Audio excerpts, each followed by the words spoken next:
Europe remains on high alert, with 6 French airports evacuated this morning over suspected bomb threats, and a synagogue in Berlin has been firebombed.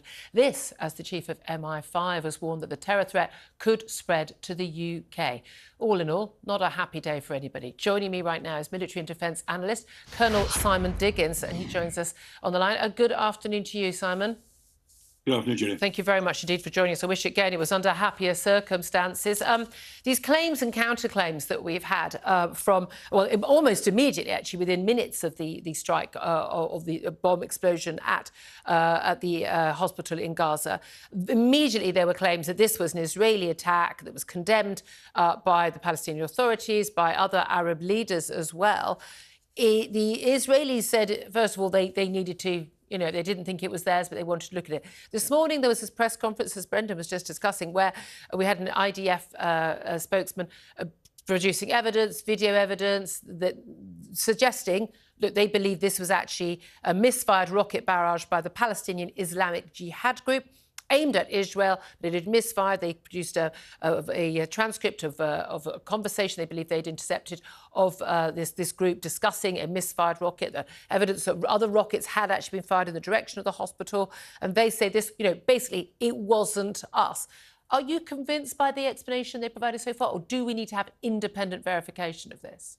I think independent verification would be really helpful. They often say that truth is the first casualty in war. And we have long experience from other complicated wars where claims and counterclaims come out first. When we were in Afghanistan, it was always the problem we had there. We weren't necessarily first with the news. We always want to be first with the truth.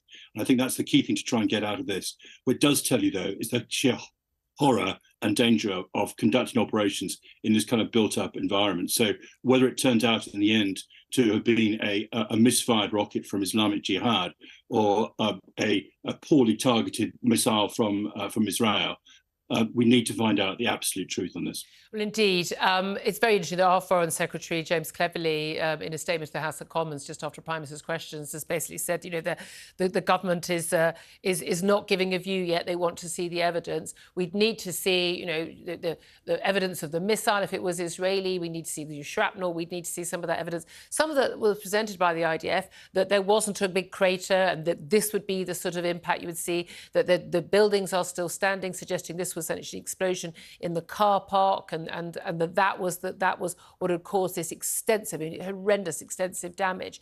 A lot of that, to those of us who are not experts in this, it feels like that is a reasonable explanation. But I suppose one of the things we should look at also is who benefits from this and who loses the most from this, because there are basically 4 options here, realistically, aren't there?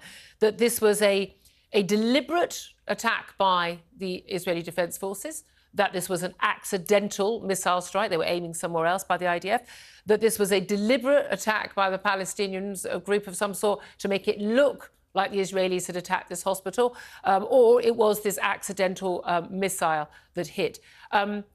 It seems to me that there's no circumstance where this is in Israel's interest for this to have been a deliberate attack. They know that this makes it harder for the US president and other Western allies to support them. They know that this would have put in jeopardy that summit of Arab leaders that was due to be held with Joe Biden this week. They know they would face huge condemnation around the Arab and the Western world as well. So could we rule that out, at least, that it was a deliberate attack by Israel? I think that is absolutely correct. As you say, you very well outlined all the various options. I don't think Israel would deliberately target a hospital, even if there was evidence that Hamas or Islamic Jihad were using it for storage, or even, God forbid, for actually as a launch pad for missiles itself. It doesn't, unfortunately, rule out an accidental one from there. But you're quite right in terms of the consequences of this, the impact of, first and foremost, all hospitals in war are protected under the Geneva Convention. To sort of breach that Geneva Convention by a functioning Western democracy would be a gross breach of that. And Israel is already under the spotlight for this in terms of their response to Hamas. So I can't imagine they'll deliberately target a hospital. It's that it doesn't necessarily rule out the possibility of an accidental one. As far as the Palestinian options from there, yes, again, I mean, given what we think Hamas's strategy is, which is to bring Israel into if you like, the shame of the world by some massive and disproportionate response to what's happened by Hamas. There is a possibility they might conduct a missile strike on a hospital and hope that they can somehow blame the Israelis. But that's a high-risk option for them. They have also got some elements of discord between Hamas and Islamic Jihad. We often count them as part of the same, but they are separate organizations. And in the past, Hamas have fought Islamic Jihad, basically for control of what's going on. So I think, just as you rightly say, by focusing on the consequences, the more likely option is probably an accidental attack onto the hospital, possibly from the Israelis. But as Brendan pointed out, lots of the evidence now is pointing in that direction. But we do need to try and get to something approaching ground truth, and an independent investigation would be appropriate. Yeah, indeed. Of course, the ground is actually under the control of Hamas right now in Gaza, so they'd have to provide access. With obviously there are some journalists, some independent journalists there, but again, their access might be questioned as well. You were a Middle East defence attaché. And of course, you've worked in this area as well. Do you think that in terms of the Jordanians and others, calling off this summit in Amman, that this was something that they will have felt forced to do under pressure from others in the Islamic world? The idea, the outrage. We've seen calls for demonstrations. We've seen, the sacking of US embassies. We've seen some terror attacks, terror threats in Europe as well. I'd like to talk about that as well with you. That actually they would have liked to go ahead. That the other Arab leaders, they don't want this. Saudis, of course, were about to, we understand, sign effectively a recognition accord with Israel. That this is their worst nightmare. But that this is exactly what Hamas wants. They want any sort of summit between the West and Arab leaders to be off the cards. I think that's right. And right lurking in the back of this is Iran. And Iran is competing with Saudi Arabia and, if you like, the settled states in that region for leadership of the Islamic world. All the states around Israel, with the exception of Syria and the partial non-compliance with Lebanon, have basically now rightly accepted Israel's right to exist. As you say, Egypt and Jordan, important countries, and further afield, the Oman, Morocco, Bahrain. Many of these countries have now worked out that actually they can live with and want to be partnered with Israel, and the prize was there. And I think the timing of Hamas's attack had a lot to do with what looked like a very tentative, and they talked about some cooperation and all those sort of areas, not necessarily full recognition, but some sort of agreement between Saudi Arabia and Israel. And Hamas, with their backers and with their allies in places like Hezbollah, saw this as a kind of fundamental shift in the balance of where things are, the dynamics, if you like, in the Middle East, and want to do something disruptive. They kind of worked out that Israel's response would be what it was, which is why I think Israel, regardless of, and there's lots of conversation about proportionality and everything goes there, the thing that I would be thinking if I was Israeli general was, don't play Hamas's game. This is the point I've put to the IDF, actually, the spokespeople, some of them being, on many different media recently, that, this is exactly what would have been predicted by Hamas as what they wanted. So are you not just walking into that? What do you think the expectation would be of what Joe Biden is going to achieve? We know that Antony Blinken, his Secretary of State, he's basically spent the last week in the Middle East, shuttling around, shuttle diplomacy, working every hour, goodness knows, God sends, to actually try and calm things down. What do we think Joe Biden's going to actually achieve? Because one of the key issues there will be getting back some hostages. And we've had representatives, Palestinians, saying, look, if the hostages are returned, then the Israeli onslaught on Gaza should end. And I can't see that actually happening. But we had a spokesman for the Prime Minister here in the UK saying that at least 7 British nationals have been killed and at least 9 are now missing since Hamas launched its attack on Israel. Those numbers are changing up and down, some in the wrong direction, as we say here. It looks like, the teenage girl, the British girl, 13-year-old, now known to have died. But the urge, especially of the Americans as well, to get these hostages back. Is that one of the crucial aims that he's got this week in Israel?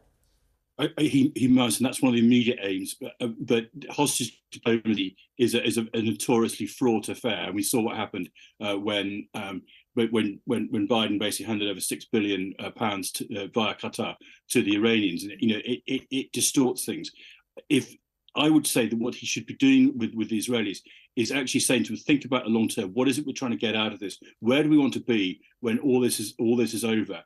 And getting to focus on the long term, because the geography isn't going to change. The people are not going to change. There's still going to be 2 million Gazans from Palestine, and the geography isn't going to change. What situation do we want to be in from that?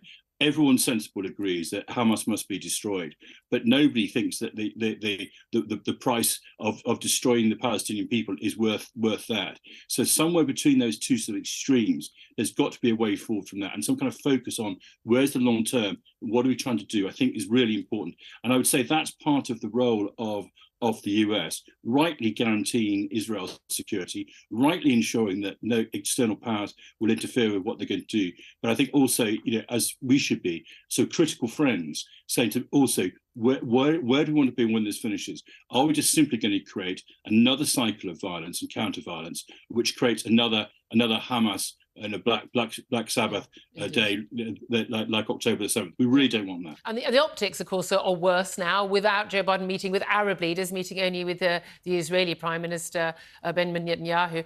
We understand that Rishi Sunak, the British Prime Minister, will be travelling to the region tomorrow, again, showing support. Again, we're not going to be seeing that summit. Bringing it back home to what's happening here, as we mentioned a little bit earlier, there have been 6 airports across France, including Toulouse Airport, being evacuated over fears of bomb threats and terror threats. A synagogue in Berlin has been petrol bombed with Molotov cocktails. We've seen, what happened in Brussels a couple of days ago. 2 people shot dead, 1 other injured. The suspect claiming, he was jihadi revenge. We've seen, numerous other events. There are real concerns that this is being brought to Europe. The MI5 chief yesterday has stated at a conference he was attending with other Five Eyes chiefs. First time we've seen, I think, them all together, basically saying, look, the realistic threat is we are going to see that terror threat move to Europe and move to the UK. How concerned are you about that? No, extremely. I mean, innocent people have been killed, and settled Jewish people who have every right to exist in peace and security in Western European countries are under threat, and that is absolutely shameful. What we need to do is actually make a clear distinction between protecting the Jewish people, being very clear that open support for kind of Hamas-type tropes, clearing everyone from the river to the sea, wearing of symbols which are essentially Hamas supporting symbols, is not acceptable. I think everyone also understands the kind of tragedy of the Palestinian people. And I think it's reasonable to continue to say, whatever happens, we need to look after the Palestinian people. But that clear distinction that needs to be made between legitimate protests, illegitimate protests, needs to be even stronger. And a strong message to all our Jewish friends and colleagues in this country and society, that we are with them, and it's unacceptable that their lives should be threatened. Indeed. Colonel Simon Diggins, he's a former Middle East defence attaché and a military defence analyst. Now, I really appreciate your expertise and your time. Thank you for that.